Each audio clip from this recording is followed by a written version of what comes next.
Lu Chun ran away from home because he didn't want to cultivate or inherit the Lu kingdom. Responsibility was not his style. He liked to have an extravagant life with women and parties, but one day he met some cultivators who changed his life. They forced Chun to practice cultivation and countless martial arts. After 5 years he returns to the imperial palace totally different, determined to be the successor. The story takes place in the Daki Empire that has 6 kingdoms. Among the kingdoms there are some weaker organizations. These are called sects and pay some fees to the kingdom to occupy the same territory. At this time some disciples gather in a bar in the Lu kingdom. Among the disciples there are also low-ranking cultivators. They both belong to the Poison sect and the Flying Serpent sect, which are allies. The men discuss the fact that they don't like the current commander of the Lu kingdom, Lord Lu Jingheng. They can't wait for the king to kick his boots for Fang to become the current ruler. The boy with the straw hat listens intently to the disciples' conversation. The guy with a scar on his eye comments that the Fang family promised the Flying Serpent sect a tenth of King Lu's property once he is eliminated.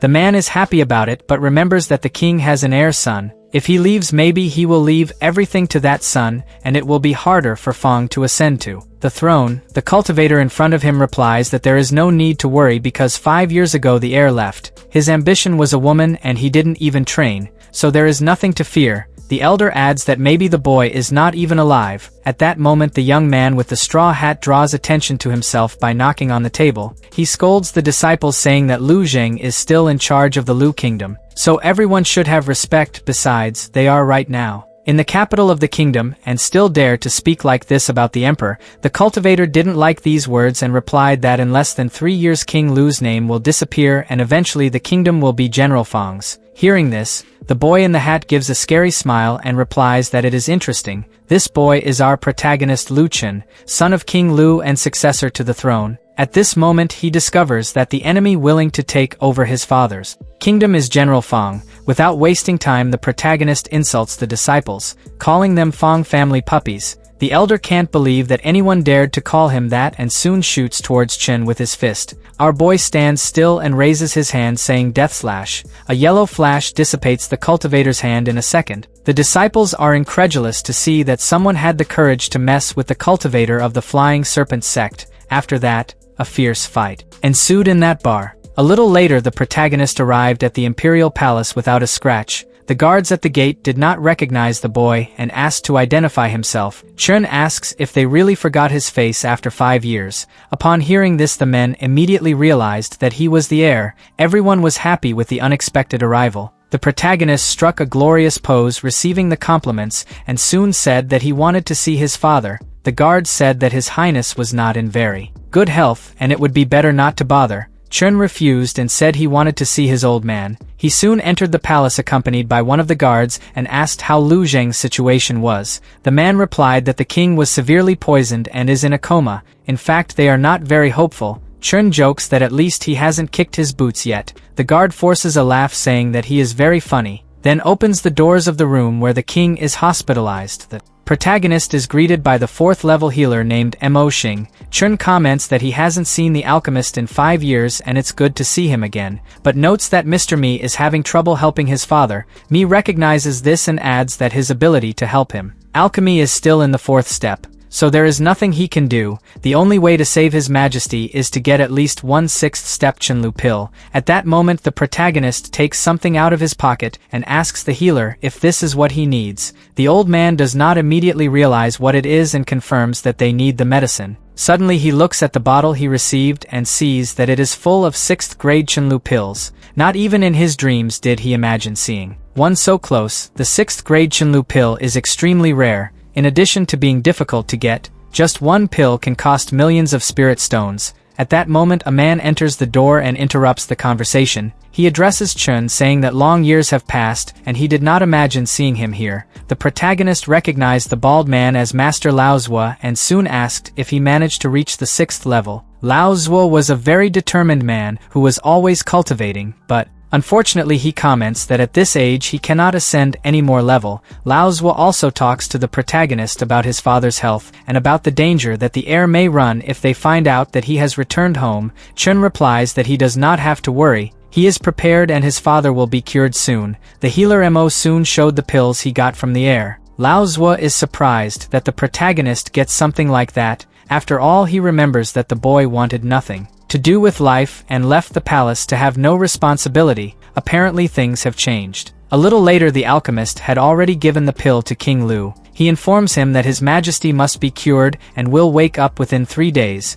The protagonist says that they have already done what was needed for the king. Now he wanted to know what happened in these 5 years he was away. Meanwhile, the scene changes to a temple where 2 allied sects are gathered. They receive some not-so-pleasant news. The master of the Flying Serpent sect named ᴄᴏᴘᴘ is the first to find out that his disciples have been eradicated. He shouts, questioning how this could happen. The informant says that Lu Chen eliminated the 31 disciples inside a bar. Master Zhang Kuei of the Poison sect also doesn't understand very well. He remembers that the protagonist ran away 5 years ago. It doesn't make sense to come back now out of nowhere. ᴄᴏᴘᴘ assumed that the boy ran away to practice all these years and not be noticed. At that moment, General Fang enters the conversation and asks everyone to calm down. The man says that even if the protagonist is a genius, he is still a human and human lives end one day. ᴄᴏᴘ agrees and adds that Chen can never compare to Fangting, General Fang's son. Zhang also thinks so and reminds them that King Lu was poisoned by the fire scorpion,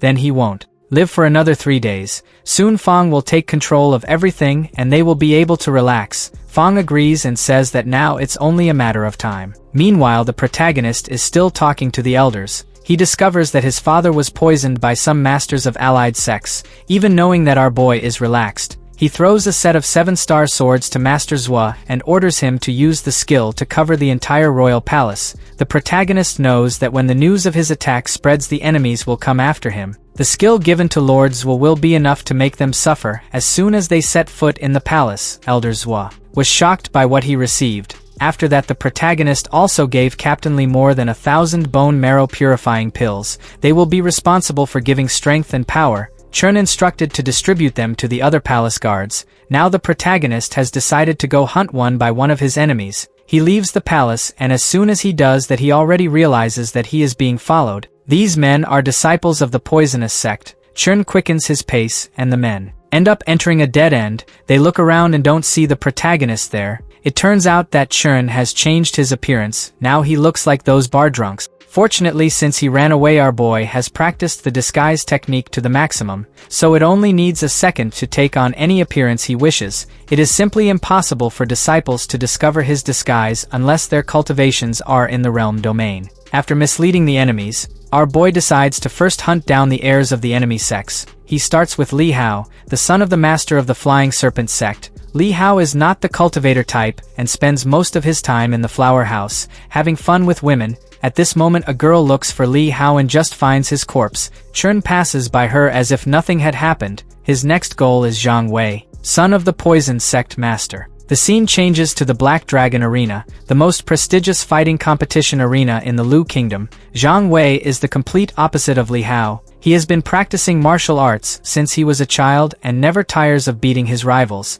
At this moment, many people are in the arena watching the combat. 2 cultivators comment on King Lu's state. The first says that everyone would know about the death when the palace breaks. The truth is that he is not bothered by what will happen. He just wants the Dragon Arena to continue giving him good fruits. At that moment, the protagonist takes over the body of the guard who is behind these elders. He watches the daughter of the master of the kingdom Yuanshan approach Zhang Wei. Manhwa comments that the fighter is noticeably stronger. Wei asks if she won't go down and show off her skills. The girl replies that she won't because she's going to meet ᴄᴏᴘ at the flower house. Suddenly, the protagonist approaches still, assuming the appearance of the guard, and tells the girl that he thinks she won't meet ᴄᴏᴘ. In the next moment, Chen attacks her, exuding murderous aura. ᴄᴏᴘ tries to stop the overwhelming attack with his hand, but as a result his whole body is consumed by power and only the skeleton is left behind. After that, the protagonist turns to Wei and introduces himself. The guy doesn't believe that Lu Chen is in front of him and thinks that the boy is the same as 5 years ago,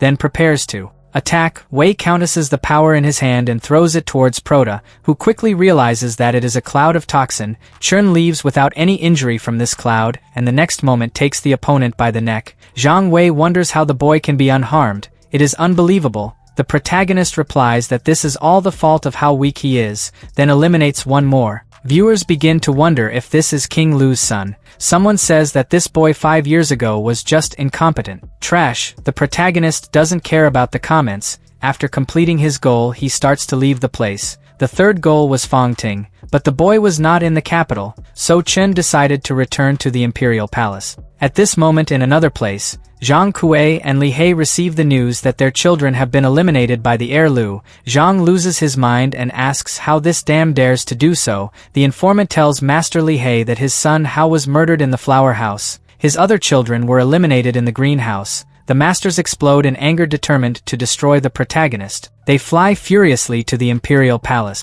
Minutes later, the masters demand that Chen leave. Our boy is accompanied by the elders and is surprised that these idiots came so fast. Zhang calls him a dam and asks if he was the one who eliminated his son. Chen replied yes and added that his son was nothing but failed trash. He mocked and told Zhang to come up if he thinks he can solve the situation. Our boy exhales the fury of the dragon on his body. Zhang, without thinking twice, destroys the formation made to protect the palace, then attacks using his golden lightning. It was something that the protagonist was already expecting. He then uses the formation of the Chijua sword to defend himself. Our boy is surrounded by several swords, and the next moment the sends towards Master Zhang. The guy can't intercept the attack and practically turns into a sieve. Now he can find his son on another plane. Seeing this, Master Li He regrets coming to hunt, but in the blink of an eye he is also attacked by the same swords. Chen didn't spare the life of anyone who invaded the palace. The next day arrives and King Lu begins to wake up. He is greeted by the old man and soon asks how the man managed to save him. At that moment the king is surprised with the news that his son has returned to the kingdom and also saved him with the Chenlu pill. The man jumps out of bed scared with so much information. Chen greeted his father by calling him an old man. Lu gives a satisfied smile that his son is finally back home. He happily asks why Chen came back. The protagonist jokingly replies that he came back because otherwise someone would know Jesus before his time, but then he gets serious and tells the truth. Chen, after he ran away, was forced to practice martial arts in various forms by some women. They said that he needed to strengthen his body to defend his family and increase life expectancy. Also revealed that the Lu kingdom would fall sooner or later if there wasn't someone up to the throne. At first the protagonist didn't believe it, but changed his mind when he found out that his father was poisoned. At that moment he makes fun of the man for being poisoned so easily and almost losing the kingdom. Lu begins to lose his patience listening to these insults. The protagonist goes on to say that he thought the man had already conquered the country after these 5 years, but in fact he almost turned the Lu kingdom into the Fang kingdom. Chen still says that his grandfather would be ashamed if he saw such a thing. He must be turning in his grave at this time. Lu heard enough and wanted to teach his son a lesson, but he was held by the alchemist Mo. The protagonist smiled as he remembered that for 18 years his old man lectured him every day, but now the tables have turned and he decides that he will help his father. To better understand how the protagonist turned into someone so powerful, you need to go back in time. Chen was an ordinary person and ended up passing away due to the workload. After that he was sent to another world and reincarnated as the sole heir of King Lu. He grew up and decided not to practice any martial art or cultivate. All this was silly for the boy. He really liked to enjoy with the ladies. King Lu did not accept to have such a lazy son and forced him to practice every day. When Chen turned 18 he decided he couldn't take it anymore and ran away. He thought he wouldn't need to work hard anymore and could enjoy his life the way he wanted, but an accident happened along the way. One day the protagonist was surrounded by 5 grandmasters. 5 beautiful women said that he had great potential for cultivation, and that's when they decided to teach him how to cultivate. The first master is Su Yingxia, ruler of the Qing region, a bossy woman with great cultivation power. She looks at the protagonist with a different feeling and does everything for him. The second master is Yao Shi, owner of the sacred land in the barren region. She was responsible for teaching him various skills, and also for sharing a bed during the cold. The third master is Kuyiru, queen of the imperial region of the goddesses. She is also stern and rarely smiles. This woman was a little crazier and used strange means to encourage the protagonist to practice. She even tied him up and used her own body against him. In the end Chen always obeyed her. The fourth master is Hua Dai, an alchemist responsible for making the best Dan pills among the 10 regions, and to finish the 5th master is Jian Qingyin, the best weapon refiner in the 10 regions. The protagonist was taught by the 5 best masters in recent years, lived with all of them and learned everything he could. The scene returns to the present moment. King Lu is angry at being scolded by his son. The Lord tries to calm him down by saying that Chen has turned into a great man during these 5 years and is trying to help him. Lu Jing takes a deep breath and asks what the brat got up to while he stood in How. The healer Lugo replied, "Suddenly the king broke the cup he was holding upon hearing that Chen was responsible for the 6th grade Chenlu pill. He wondered if it only took the boy 5 years of cultivation to complete the marrow purification realm. As if that wasn't enough, the protagonist also gave 3,000 purifying pills, 500 transcendental pills and 200 Yuanshan pills to the palace guards. This information seemed crazy, but old man confirmed that he saw it with his own eyes. Lu was uncomfortable that his son was more powerful than him. But that wasn't the only reason for his concern. The king also learned that Chen had eliminated the heirs of several rebels and taken on a 5th-level murderous formation to destroy the 4 cultivators of the Yuanshan kingdom.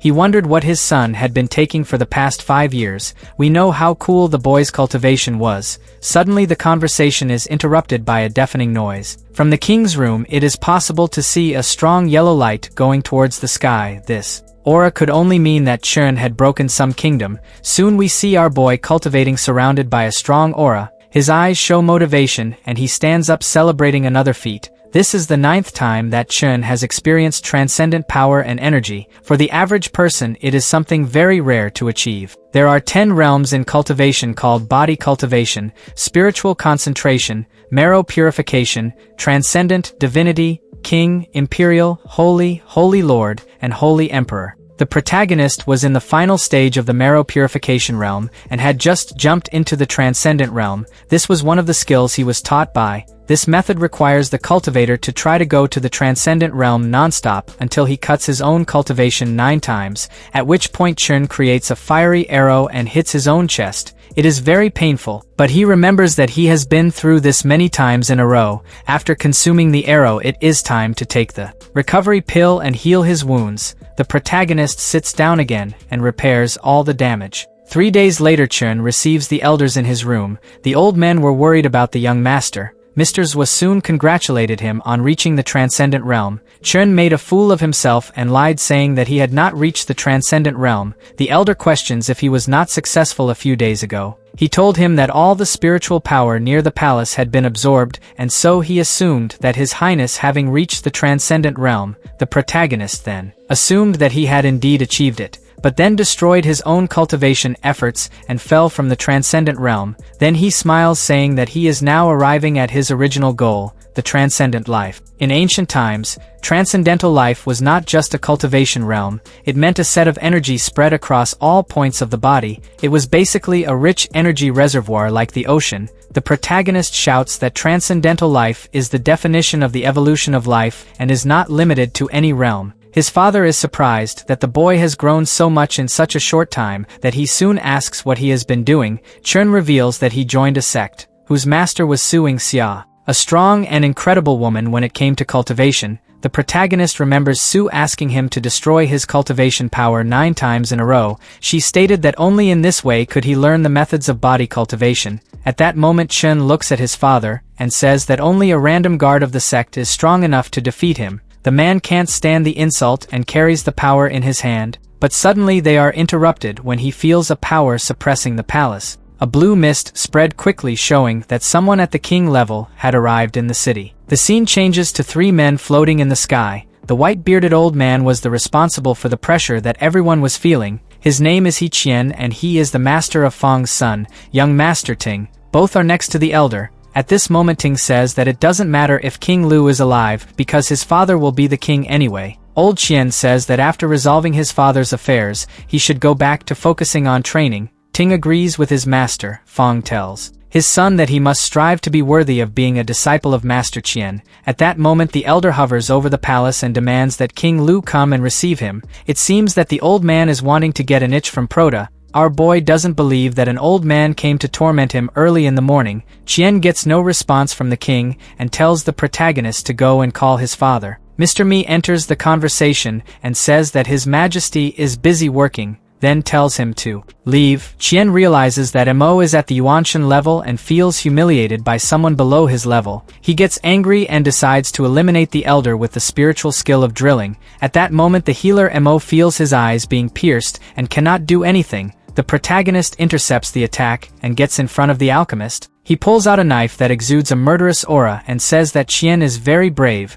After all, he attacks someone inside his palace. Qian notices the magic weapon that cut his spiritual power and wonders how a brat can have something like that. Chen turns to the old man and asks him to go prepare a tea for the guests. The man obeys without thinking twice. Qian tells Fang and Ting to stay there while he goes to talk to the boy. Fang hears this and believes that the master will finish off Chen. At that moment, the old Qian comes down ready to attack the protagonist. Our boy realizes his intentions and summons the formation of the Qijua sword. The old man is surprised by such power and wonders what someone so talented is doing in such a small kingdom. At this moment, the swords aim at all points of the enemy, but with just a wave of his hand, the old man destroys Chen's technique, then calls him naive for thinking that something so simple can handle him. The hero replies that he knows better than anyone that this level 5 technique can't finish him off, but doubts that the old man will pass unscathed from the next set of formations, at which point Chen attacks using the ability of the flags, the technique he learned from Master Su. First he sends 10 swords and then the amount increases generously. The protagonist jokes that he can send up to 1,000 at the same time and is eager to see how long the elder will last. Qian despairs at this attack. His face clearly demonstrates the fear he has. The old man knows that this formation set is level 7 and costs at least 100 million spirit stones. He doesn't understand how a brat in the Lu Kingdom can have so much money. The protagonist keeps sending swords while saying that money is not a problem for him. 2 hours later, Qian is still dodging the swords. He breaks some and realizes that Chen doesn't really want to attack him. He just wants to make him give up and be humiliated. He feels exhausted and asks how many formation sets this brat has up his sleeve. The man is sweating his underwear while the protagonist lies down and relaxes. He watches the tired old man and asks if the man wants to give up. To do that, he will have to say out loud that Lu Chen is beautiful and is the best man in the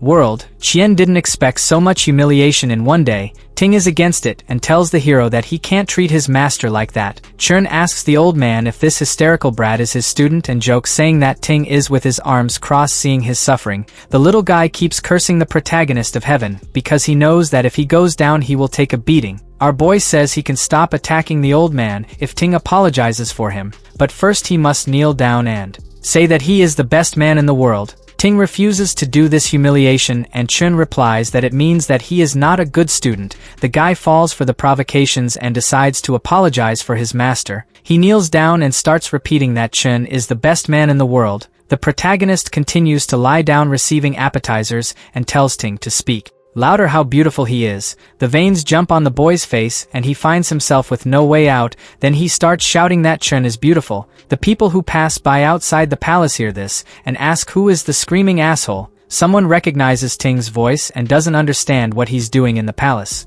Minutes later, Ting lifts his head full of bruises and complains that he has already said what he wanted more than 100 times, then demands that he let his master go. But Chen replies that it was still not enough. The boy calls him a man without a word and orders him to free Qian. The protagonist says that he has a word for real men, but people like Ting are just idiots to him. Meanwhile, Qian is still fighting all the swords. He faithfully believes that one day the protagonist's stock will run out. The hero just advises him to keep trying. Suddenly King Lu appears behind Chen and demands that he stop. Lu Jing thinks it's a waste to spend so much on these formations to use them like this. The protagonist doesn't care much about money because it was Master Su who gave him the millions of formations. At that time she said it was like playing a simple role and had no value. King Lu, extremely angry, asks him to stop. Chen takes a deep breath and obeys his father. Qian quickly goes down and the king asks what he is doing there. The old man is surprised that Lu Jing is still alive. He replies that he came to transmit a decree from the emperor. Qian hands over a scroll while telling himself that King Lu will have nothing to do when everyone hears the official decree. He is eager to see the Lu Kingdom change its name. Suddenly the scroll opens and a person appears from inside. King Lu kneels down and salutes. Emperor Qi Huang, the supreme majesty of the country, introduces himself and says that he deliberately decided to remove Lu Jing from the throne and appoint the next king. At that moment the protagonist takes out his sacred weapon and says that this scroll will look good in his bathroom. Emperor Huang feels insulted and raises his hand to destroy our boy. Chen is faster and sticks the knife between the hologram's eyes. The man begins to split in half and wonders how a brat dares to cut the decree. He begins to disappear as he says he will return to deal With Chun, the hero coldly replies that he will wait. At that moment in the emperor's palace, Huang boils with anger after seeing his decree being destroyed. The people outside notice the explosion. An extremely nervous monk asks the heavens for the emperor to calm down. The man next to him questions why he is so afraid. The bald man replies that when the emperor is happy the world is at peace, but when he is in a rage many people will be harmed. Things can get out of hand if the master of the imperial kingdom gets furious. The monk remembers the fight that Emperor Huang had against Master Yuan. Qi eradicated almost all the people in that region, and now that he is angry with the Lu kingdom, he can do the same. The scene changes to the Lu kingdom. The Qian elder is happy with the protagonist's action, so the kingdom will be destroyed faster. He loses his fear of Chen now that he has an authority on his side and rushes to attack the boy. King Lu gets in front of his son and punches the man. Qian accuses him of defending a lunatic who can harm the entire kingdom. Lu Jing says that no one will touch his son. The man then suggests taking Lu Chen to the emperor in exchange for leaving the kingdom alone. The king did not agree and sent the old man back to his owner like a dog with its tail between its legs. The protagonist tells his father that it's okay because he can deal with this simple emperor. Ting enters the conversation asking how Chen dares to belittle the master of the imperial kingdom. Just a simple look can destroy him. Our boy replies that Ting doesn't even have anything to say. His head is so swollen that you can't even see his eyes. The angry young man says that the protagonist should not run away when the emperor arrives. Chun says that this man is no big deal. Ting disagrees and the two start an argument. In the end the hero challenges the guy to a fight. King Lu reminds him that Ting is in the Transcendent realm and can be dangerous. The son asks him to watch. The ballhead feels confident and suggests that Chin come with everything, but before he finishes speaking his head flies. The protagonist didn't think he was worthy of seeing his true power, so he eliminated Ting with a single blow. Both Qian and Fang scream when they see the scene. The protagonist's father looks surprised. Fang runs to his son and realizes that there is nothing more to do, then shoots towards Chen saying that he will destroy him. But King Lu counterattacks with a heavenly lightning bolt and the man is thrown away. Fang coughs and asks the master for help, but Qian with a scary face tells him to shut up, then addresses Lu Jing saying to wait for the emperor's punishment after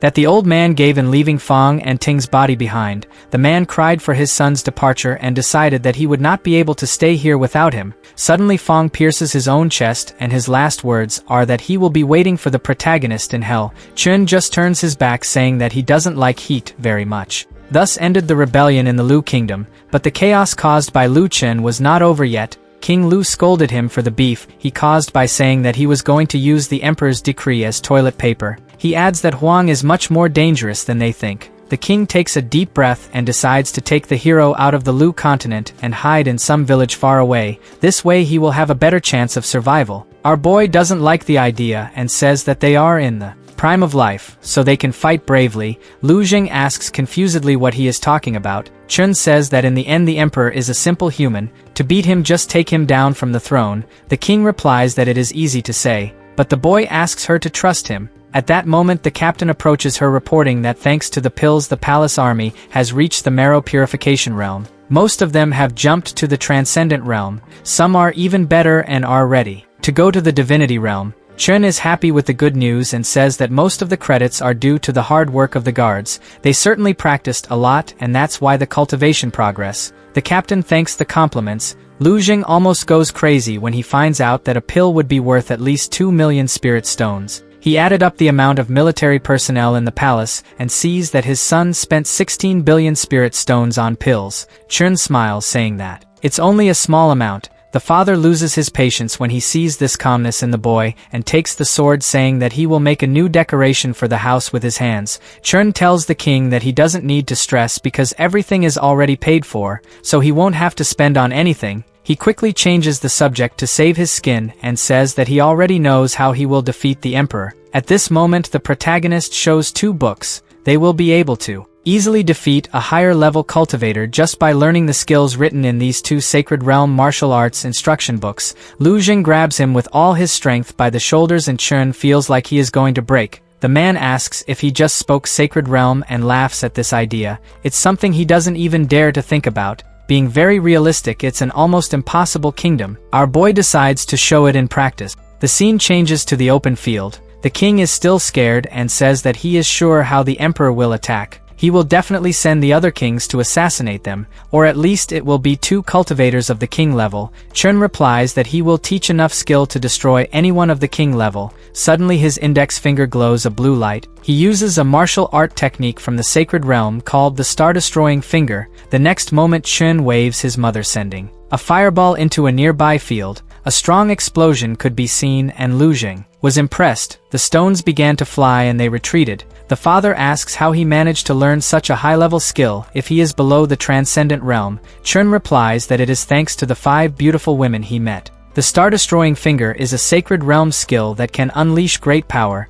The place where the pointing finger is destroyed, Chun hands over the book and asks his father to try. A little later in the palace of the Qi Emperor Huang, the Qian master takes the blame for not dealing with Chun and letting the emperor be insulted. Huang, still burning with anger, replies that he is the all-powerful mortal lord and does not accept any form of insult, then orders him to go to the kings of the Xiang kingdom and the Shai kingdom. The emperor wants them to make King Lu and his son kneel in front of the palace gate and apologize. The deadline is 7 days. 3 days have passed since then. Chun and Lu see 2 people approaching. Our boy realizes that what his father said was true. The emperor has assigned 2 king-level cultivators to fight them. The father confesses that he is afraid because he has not fully mastered the 2 skills of the sacred realm. He believes that it will not last 2 minutes if he uses these techniques. The protagonist gives a smile and says that 2 minutes will be enough. Meanwhile, the 2 cultivators continue to head towards the palace gate. The white-haired one is King Xiang Zhe of the Xiang kingdom, and the one with an eye patch is King Sha Chuan of the Sha kingdom. They are accompanied by some disciples and another master named Mu, King Sha's son. King Xiang comments that he now understands why Mu is considered one of the best cultivators. After all, he is at the preliminary level of divinity. His success is not for nothing. Sha thanks him for the compliments directed at his son and praises Xiang's children too. The protagonist stays downstairs following this small talk. Xiang mocks Chen's confidence because he is still in the marrow purification realm. He also comments that he hoped to see Lu Jing bedridden. The king takes a step forward, saying that he didn't know he had a man missing him so much. Zhang doesn't like to see the king fully recovered and gnashes teeth, but soon states that he will destroy them anyway today. Lu Jing makes it clear that he will not give in and is prepared to deal with the cultivators. Mu laughs at the fact that the man is very confident and reminds him that the emperor is someone far superior. King Lu smiles and comments that Mu is someone below his level. This means that the boy knows the result of being his opponent. At that moment, the king covers Mu with overwhelming pressure and leaves the boy still. Sha goes to his son and taps him on the shoulder, trying to bring him back to reality. Then turns to the king and asks how he can try to attack a disciple when they haven't even started fighting yet. The cultivators decided that it was better to have an open area combat and flew to the sky arena. The protagonist stayed behind trying to understand what happened. Suddenly Mu approaches and asks if he is Lu Jing's son. Chun questions what he is still doing here. It turns out that Mu has a wrong idea that the protagonist is nobody without his father's protection, so he decided to stay to deal with him. In the next moment, the disciple attacks with all his strength. Chun dodges easily. The guy continues to threaten him while our boy teases, saying that he is afraid. The attacks continue until the protagonist uses the Qijua sword formation. Mu is surprised by such a powerful technique. He knows he can't handle it and then threatens the protagonist, saying that his father won't let him go unpunished. The protagonist replies that King Sha won't even come back to see what happened here. At that moment, the twin disciples approach, and one of them tries to intervene, demanding that Chen undo his technique. He even threatens to cut our boy into pieces if he refuses to obey him. The protagonist doesn't understand how he's being threatened by a guy with a braid. The disciple then introduces himself as an apprentice to the great master swordsman Jian. During his years of studies, he learned his unique skill called Qianqiu swordsmanship. He is now able to release 108 streams of energy from the sword. Chun doesn't think this is a big breakthrough and just calls him a failure. The disciple, feeling insulted, rushed to attack using the technique of Qianqiu swordsmanship. The protagonist, without thinking much, replied to the enemy that he also knew the Qianqiu technique and will show true power from it. Suddenly, the disciple's swords pass through our boy without causing any damage. He is surprised and asks how someone at Chen's level can learn this skill. The protagonist does not answer and counterattacks using the same Qianqiu technique. The disciple is unable to dodge and is injured. Several swords pierce his body. The brother appears to try to help him, and the disciple says he has no way to deal with Chen. He is a very powerful guy.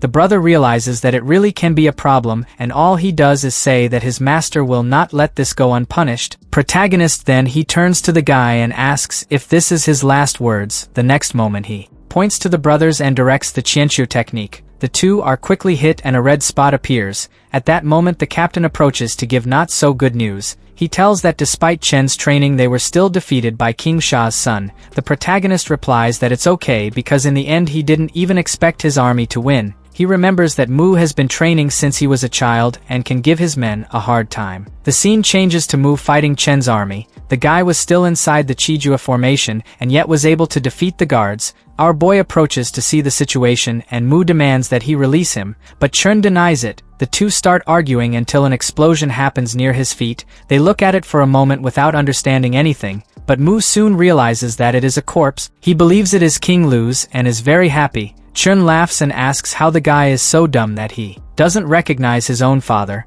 At that moment Mu looks closer and sees King Sha with a spear in his chest. The protagonist, being very supportive, takes the training so that the son can have his last moments with his father. Mu clings to his father while shouting that this is impossible. At this moment the fight continued in the sky arena. Now only King Lu and King Xiang remained, but it didn't take long for Lu Jing to win the battle, and he went down to the ground holding the enemy by the hair. The guards celebrate the king's victory. Chen asks how his father is feeling and he replies that he had a slight injury but is fine. The protagonist then turns to the guard and asks him to spread the news that all the Xiang brothers were murdered with the skill of qianqiu swordsmanship. It turns out that Chen wants the information to reach Jian, the master who taught the technique to the twins. The guard kneels down as a sign of respect and apologizes. He reveals that Jian is a very strong king and is not the kind of person they can provoke. The protagonist reveals that he is not trying to provoke him. In fact, he wants to form an alliance to deal with the emperor. The guard wonders how Chen intends to do this if he just eliminated Master Jian's apprentices.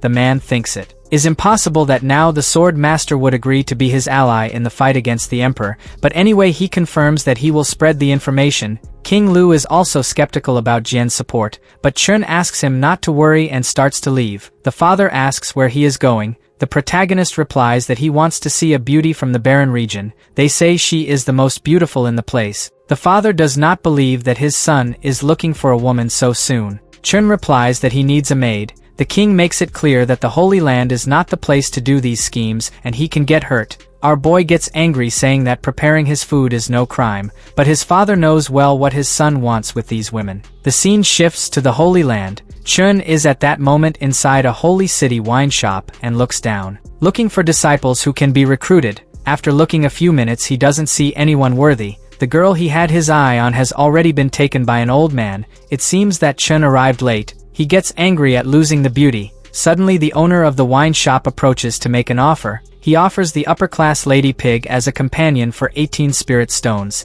and the middle class for 8 spirit stones. Chen quickly intervenes and asks if in this holy land there are no saints. Owner finds it a bit contradictory for someone to want a saint as a companion. The protagonist demands a saint as a companion, but the owner begins to get angry. Not only him but the other customers are out of patience. One of the guys even offers to show him the saint inside a dark room. Chen questions why they are all angry if he only asked to bring a saint. The guys continue to threaten him while the protagonist comfortably puts his feet on the chair. At that moment a guy with green hair arrives and asks who is the person insulting the saints. Everyone makes way for the protagonist. Someone happily comments that finally the shrine guards have arrived. The green-haired man questions if Chen really did it. He replies that all he did was ask a saint to come and serve his wine, then questions if by any chance this is an insult. The guards lose control when they hear this. The first prepares the tiger roar attack while the other summons the evil serpent. The protagonist realizes that the attacks are of the Yuanshan and Transcendent level. Just one blow is enough to eliminate an ordinary person. With no options our boy draws his spiritual weapon and cuts the enemy's attack. Both fall to the ground in pain. The scene changes to the saint's sanctuary. The girl looks in the mirror and sees the protagonist in the middle of that confusion. She wonders if this is the guy her master talked about. The scene changes to 4 years ago in this same shrine. The master in question is Yao Shi, responsible for teaching cultivation to the Prota. She told her disciple that Chen is a talented cultivator. He learned more than 10 martial skills from the sacred realm and defeated several important members of the sacred sect who were of his level. He even took the goddess of the demonic world and made her his maid. The disciple was surprised to hear all this. Now back to the present, she recognized the man Yao talked about so much. At that moment the protagonist takes boogers while saying that he only wants a saint, preferably Lu Qing. The girl was startled when she heard his name and asked if this was really the same guy that the master talked about. He was too disgusting for his eyesight. Back at the wine shop, Chun tells everyone that he only asked for a saint to come and serve him, so it's better to stop making trouble and bring Lu Qing soon. The guys at the place were not at all satisfied with this arrogant brat. Suddenly a big guy appears behind the crowd and says he wants to feel Chen's face with his fist. Our boy doesn't like this idea very much and decides to use his fist first. He punches the big guy in the face and sends him away. The customers are impressed. Another bald big guy approaches with a murderous aura and praises Chen's strength, then calls him to a fight. In the next moment the protagonist goes out fighting with several men. After a few minutes several warriors are seen on the ground, totally defeated. The protagonist still doesn't understand why the saint didn't come find him. His master told him to come to the Holy Land when he reached the Transcendental Realm. Suddenly a beautiful woman emerges from a smoke with petals. Lu Qing asks if he waited too long. Men are fascinated by her beauty. Lu asks if the protagonist came especially to see her. He soon touches her face and says that it was worth coming here. The girl was embarrassed by this unexpected touch. The guys get angry at the brat's audacity to touch Santa. Chun is tired of being the center of attention of these big guys, so he invites the saint to go eat somewhere more private. Lu stays all red with this invitation, while the men deduce what Chun is trying to do and call him depraved. They believe that the saint would never go out with a man like that, but she breaks all these expectations and gives a smile saying that she accepts to go out with Chun. The men did not expect this answer and the disappointment is visible. The protagonist reveals that he doesn't know much about the holy city and asks her to choose a place. Lu replies that he knows every corner and already knows where they are going. The two leave the store and the envious men behind. After some time the scene changes to tavern north of the sanctuary. Two curious people watch incredulously as the saint serves wine to the prota. The guys from the wine store find the place where they are and run there. The protagonist is annoyed to see that he has not gotten rid of these men. He asks the saint if they are all his suitors. She gives a forced laugh and says that she does not accept any dogs in her sanctuary. Chun is happy with this answer and decides to interfere with their vision. Quickly some flags appear in his hand and he throws them around the table. The technique used is the lost matrix of white mist.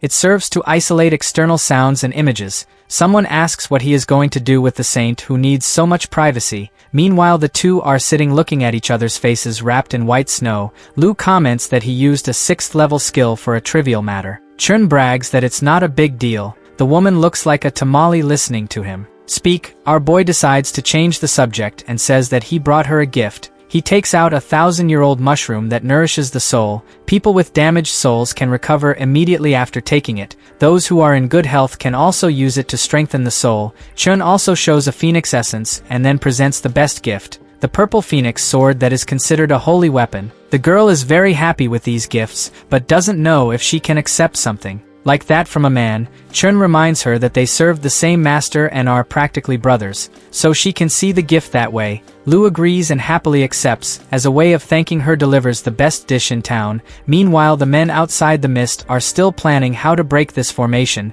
Someone observes that it is harder than a turtle's shell. It will be impossible to deal with it. The men accept defeat when suddenly the formation begins to fall apart. They watch carefully. At that moment Lu comes out of the mist sweating and says that it is very spicy. The protagonist stands behind with a face that he did something wrong. When seeing this the guys assume that Chun took away the innocence of the saint. Lu, still panting, says that everything is fine because she endured. The big guys do not understand that she is referring to the dish she just tried. Suddenly a guy with half his face covered approaches Chun and says he's here to take him to Empress. Lu worries, and the men celebrate, thinking he's going to get screwed. The protagonist follows the man calmly and they fly in a big blue bird. The bald man introduces himself as Hu Hai, the elder of the inner door. He says that master asked to take him back to the Holy Land to familiarize him with his environment. The protagonist understands, then asks about the situation in the Holy Land. For example, how many emperor level and saint level cultivators there are.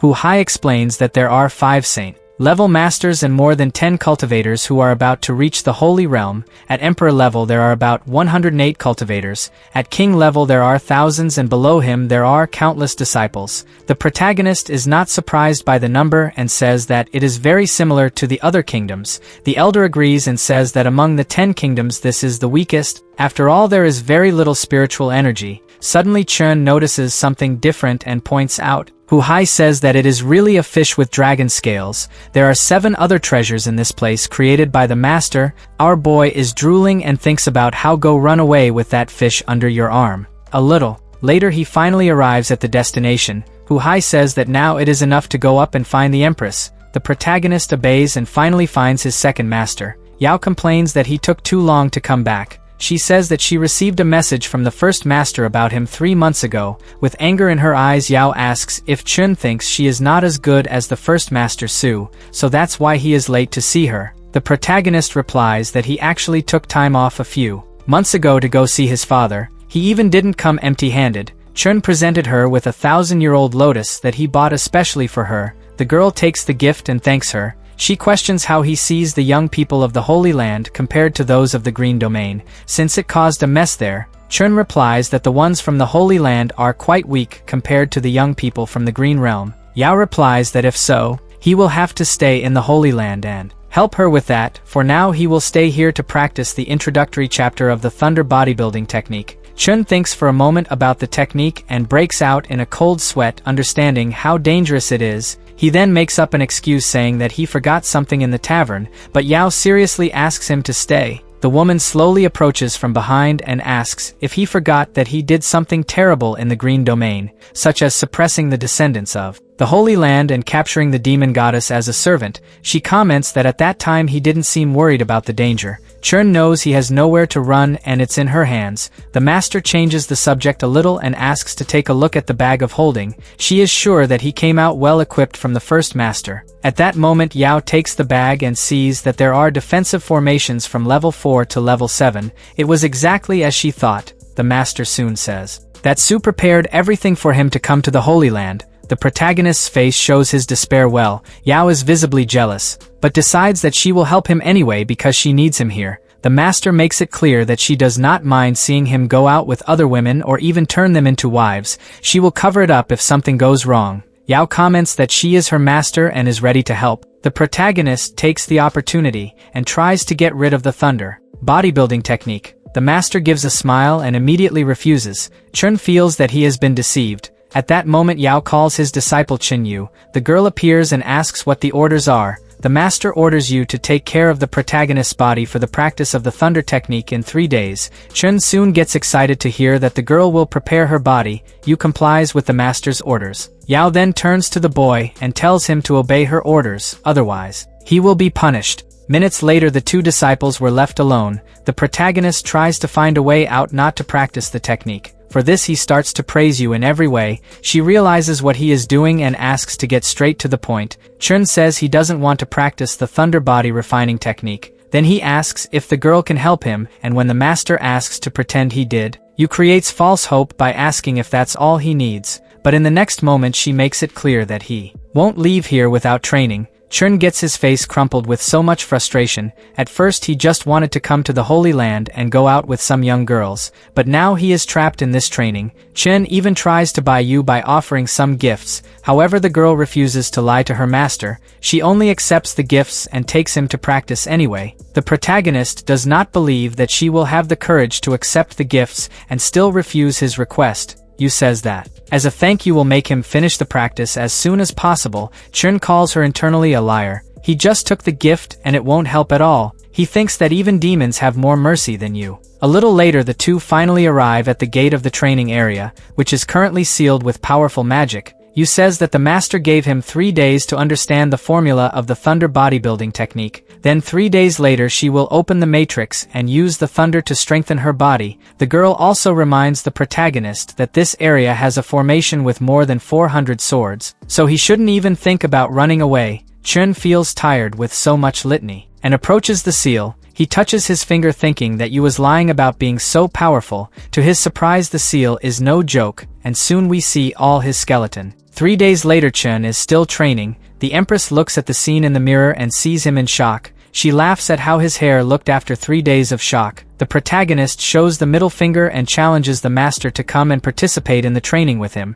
Suddenly another lightning bolt hits his body. Yao thanks his disciple for doing a great job with the boy and then says goodbye. Yu approaches Chen's poorly made body and comments that today they didn't even train for 1 hour. The protagonist feels like he has many hours here and questions what kind of watch she's looking at. To be more precise, the girl reveals that he only cultivated for 22 minutes. A week later, Yu notes that Chen seems to have completely adapted to the level 4 formation. A month later, the protagonist learned to 100% deal with the thunder on his body. The master praised the boy. She thought it would take him at least 3 months to reach the 4th level training. Chen starts to brag and points to himself, saying that training is easy for the best of the green domain. The woman replies that it's not bad at all, since he's so good now his training is to reach level 5. Chen changed his expression from joy to horror in an instant. He despairs and begs for mercy. But Yao just tells the disciple to start. Our boy starts to sweat cold and is suddenly struck by a strong lightning bolt. He says he's not sure if he can stand it. Then red liquid jumps out of his body. Yu looks worried, but the master assures him that he will get out alive. At that moment, Chen uses an artifact to improve his physical condition. It is called True Dragon Liquid, and serves to save even those who are practically with their foot in the grave. A blue energy explodes from our boy, and he feels invigorated. Yao realizes that he is being helped by a magic potion and decides to punish him. She increases the shock charge while Chen asks the woman to take it easy, but she replies that she knows he has more of this dragon liquid saved to use it here, then advises to enjoy it consciously because Chen will be inside this thunder for 7 days in a row. He widens his eyes when he hears this. It seems that the Empress does not have much mercy. A month has passed and Chen is lying in a shallow grave making drama. Yu says it's not that much, and he can go down the mountain. This is music to his ears and the boy runs down at the speed of light. Master Yao watches him through the mirror and comments that he was right. It was a lot of fun to train him. The disciple says that even if he is good, it is not cool to exaggerate. Yao replies that Chen has 5 masters. If something did not go as planned, they would find a way to bring him back to life. Meanwhile, the protagonist continues down the mountain with his porcupine hair. He passes a girl who laughs at his top knot. Chen can't stand being mocked and calls her stinky. He is soon surrounded by 2 men who question how a simple apprentice can talk like that to a superior. The girl goes back to making fun of the protagonist and asks what went wrong with his head. It looked like some kind of explosion. Chen realizes that this is the first time in 5 years that someone makes fun of him. He is determined to come out on top and soon shows a bottle with 7th level Yuanshan pills. Suddenly a crowd starts to gather to get a better look at what he is showing. The guards can't believe there's a brat walking around with something so powerful in the past. Only emperors could have something like this, and when there was it didn't let anyone see. At that moment the protagonist makes an offer to the stinky girl who talked about her hair. He says he will give her the bottle of Yuanshan pills if she apologizes. The girl quickly starts to apologize and say how beautiful he is,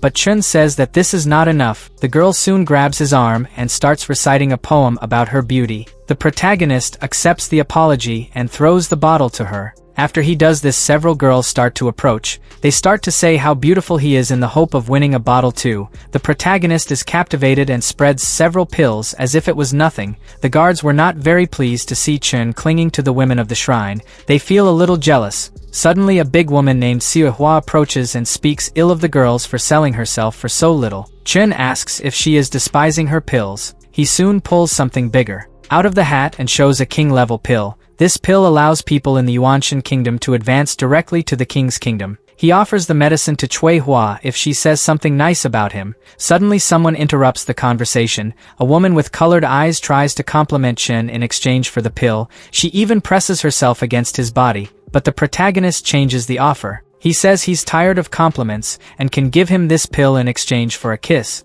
Both the girl and the guys around are amazed by this request. She asks to change the request and Chen says he has no problem kissing her. The girl doesn't seem to want to and the hero decides not to insist, but she soon runs after him saying that she will kiss him. The guys don't believe that she will really kiss the head of Porcupine. The protagonist questions if it's his first kiss because he doesn't want to put his mouth anywhere. The angry girl replies that it's his first kiss, so the two kiss and are watched by an audience. The protagonist fulfills the agreement and delivers the pill as promised. At that moment other girls run towards him to kiss him and win something too. We can say that this boy is very nasty. He is not sparing anyone. What falls into his net is profit. Men obviously wanted to be in his place and even comment that these girls are selling themselves for very little. Meanwhile, the protagonist is lying surrounded by a woman he enjoys being the center of attention. The guy with the scar on his face curses the protagonist as damn and adds that he's only getting this because of a pill. Chun agrees that these pills are a simple medicine for him,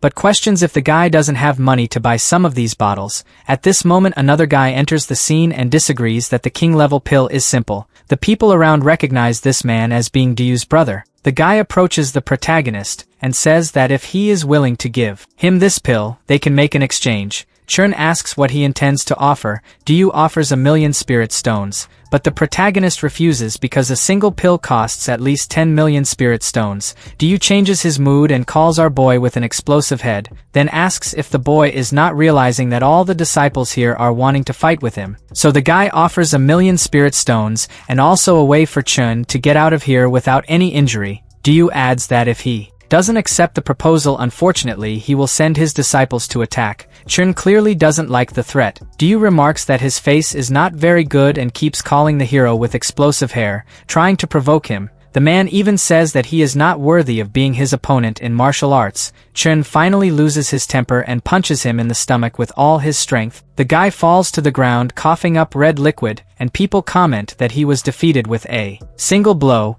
Chun is asked about his cultivation level, but he doesn't want to talk too much, so he picks up the enemy and flies away. He soon reaches the peak of the sacred mountain. Dyu holds his chest while asking why he was brought to this place. The protagonist throws him into a nearby tree and replies that he brought him because he liked his look. The guy gets it wrong and quickly says that he doesn't cut much to that side. The protagonist replies that he doesn't like men either. The next moment he draws a card and uses the electric dragon dance technique. The enemy receives an electric discharge and has hair like Chen's. Now he understands how the protagonist got to this look, but the boy thinks the cut is still beautiful and gives a second electric discharge. At that moment Yu intervenes and asks if Chen is wanting to continue the training. He tries to disguise it and says that his friend just wanted a haircut like his. The girl knows it's a lie and says that the master was right when she said he was a demon. The scene changes to a cultivator who has just received the news that his disciple has been kidnapped. An informant tells him that the kidnapper is a guy who had the exploding head. He adds that Dyu was knocked out and taken away.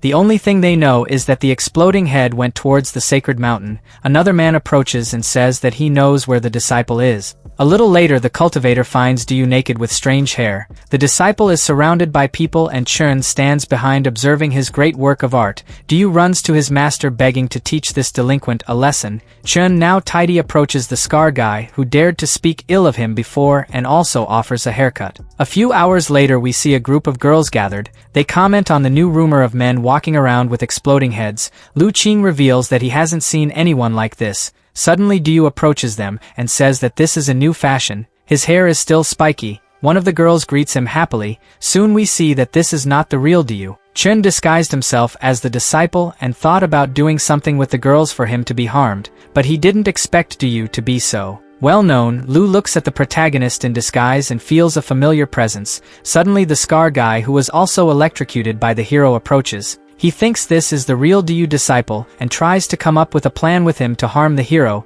but thinks it's better to talk in a more private corner. Minutes later the two are in a place full of trees. Chun joins in the joke and asks what the man is planning to do. The guy reveals that he gathered 9 disciples to humiliate that brat and also has some superiors who will help them. Our boy asks if they are planning to send him from base. The disciple quickly replies no, even because the protagonist was on the holy mountain. So they think that the boy can be someone very close to someone important and they don't want to get in trouble. In fact, the goal is just to make him embarrass himself in public. Chun, still in disguise, listens carefully to the whole plan about making him be humiliated. He asks how many people will participate and the disciple replies that it is approximately 80 people. The protagonist then agreed to participate in the plan. The guy soon says goodbye and says that he will leave the mission of capturing and bringing Chun in his hands. Our boy is seething with anger. He returns to his original form and tells himself that in the end he is not the one who will be captured. Minutes later we already see our protagonist thinking of a way to incriminate the disciples.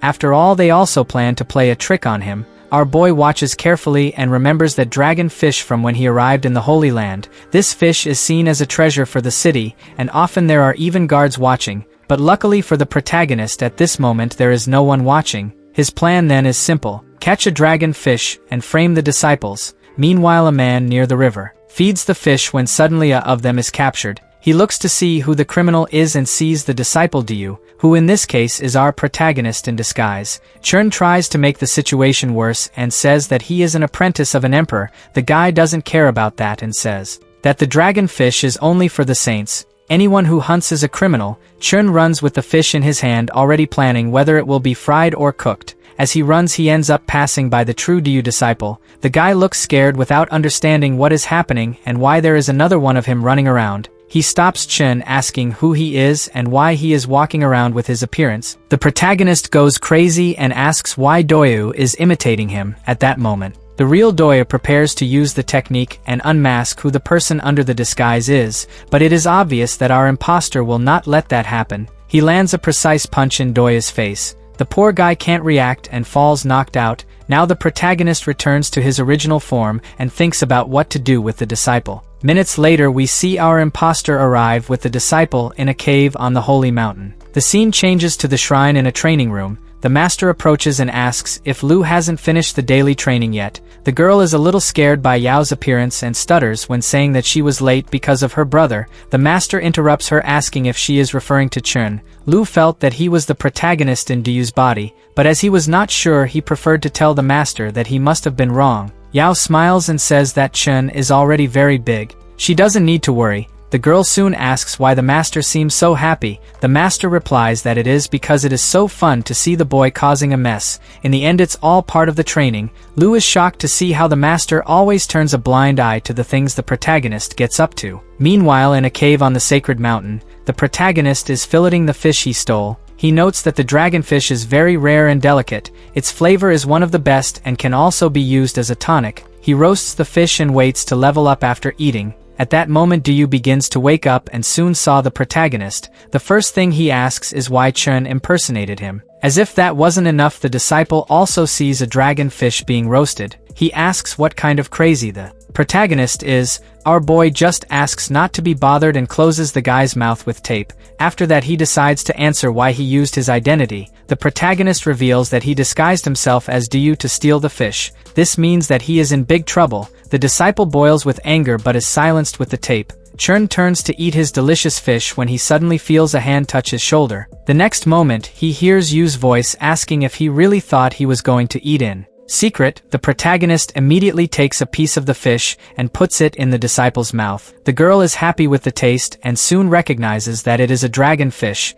She finally understands why the protagonist is hiding in a cave eating. After all, this is a treasure given only to saints. At that moment, she has an idea and asks the protagonist to be quiet. Then the girl uses the spirit soul technique to go take a look at what is happening outside. She then arrives at the river, where the protagonist stole the fish and sees a cluster of people. Yu approaches and asks what happened. It was reported that the thief was a disciple named Yu. The girl complains to Feng, saying that she offered help the previous month to take care of the fish, but he refused and now it worked out. After that, Yu goes back to the cave and tells Chun how things are after what he did. She explains that the owner of those fish is Feng Xian, a particularly stingy man in the Holy Kingdom. This is the nickname that the saints have given him. His only positive point is that he respects Santa Yao and does not let anyone but her catch a dragonfish. The protagonist is happy that no one found out that it was him. After that, he invites the girl to eat. The next moment, the two end up arguing to see who eats the fish more. She says that it's been a year since she ate something this good, and Chun complains that she's eating everything. Yu gets up and says he can keep the rest, but when the boy looks at the plate, he only sees spine. Even though he has eaten little, he decides to cultivate to see if there will be any increase in his kingdom. But before concentrating, he remembers that the spine and the head of the fish are left. At that moment, he looks at Du and an idea comes to his mind. Chun approaches and asks if he is hungry.